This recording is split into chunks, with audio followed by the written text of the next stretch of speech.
Shalom bagimu yang diberkati dan dirahmati Tuhan. Kembali kita berjumpa dalam edisi Renungan Pagi Penyejuk Iman. Tema pagi ini, berhenti berbuat dosa, hidup dalam kasih. Untuk pelayanan firman, mari kita berdoa. Ya Tuhan, kami bersyukur atas kehidupan yang Engkau anugerahkan bagi kami semua. Sekarang kami merindukan akan firman-Mu. Kiranya kuasa Roh Kudus-Mu tercurah, agar kami dimampukan untuk mengerti akan firman-Mu. Di dalam nama Tuhan Yesus kami berdoa, amin. Firman Tuhan Yohanes pasal 8 ayat 10-11 demikian. Lalu Yesus bangkit berdiri dan berkata kepadanya, "Hai perempuan, di manakah mereka? Tidak adakah orang yang menghukum engkau?"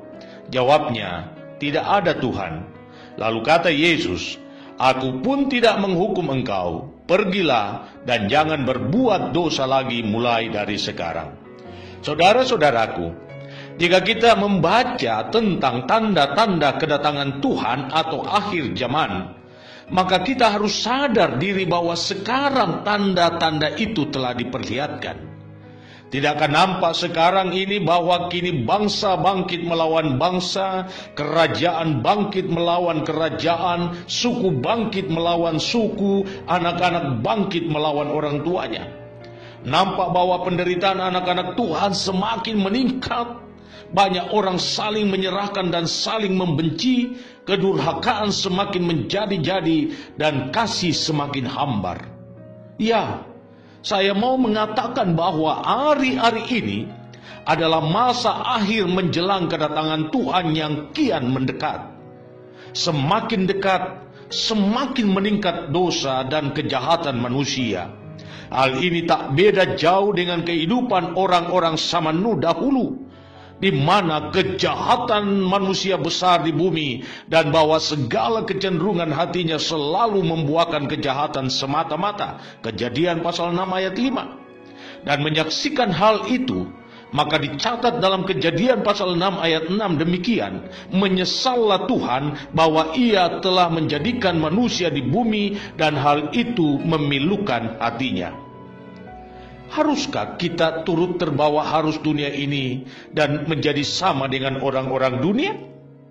Hai saudaraku, kita harus menyadari status kita saat ini. Memang dahulu kamu adalah kegelapan, tetapi sekarang kamu adalah terang di dalam Tuhan. Sebab itu, hiduplah sebagai anak-anak terang. Janganlah turut mengambil bagian dalam perbuatan-perbuatan kegelapan yang tidak membuahkan apa-apa, tetapi sebaliknya, telanjangilah perbuatan-perbuatan itu. Efesus pasal 5 ayat 8 dan 11. Dan Alkitab dengan tegas menyatakan, "Barang siapa yang benar, biarlah ia terus berbuat kebenaran. Barang siapa yang kudus, biarlah ia terus menguduskan dirinya." Wahyu pasal 22 ayat 11. Dan sebagai orang-orang yang sudah mengalami pembenaran dari Allah, maka kita tidak boleh hambar dalam hal kasih. Kita harus saling mengampuni dan menjauhi segala sikap yang jahat di mata Tuhan, teristimewa menghakimi saudara yang telah jatuh ke dalam dosa. Dalam perkara inilah kita belajar dari sikap Tuhan Yesus. Ia memang membenci dosa, tetapi sangat mengasihi manusia, sekalipun kenyataannya manusia yang dikasihi itu adalah pendosa.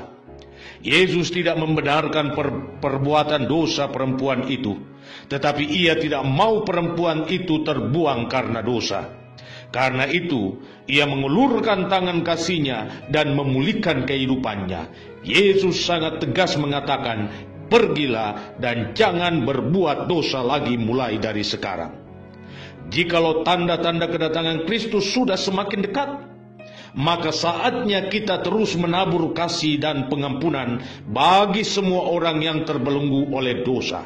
Saatnya sekarang kita dengan lantang menyerukan, "Kerajaan surga sudah dekat, karena itu bertobatlah, berhentilah berbuat dosa." Hal inilah yang hendak saya tegaskan kepada Anda.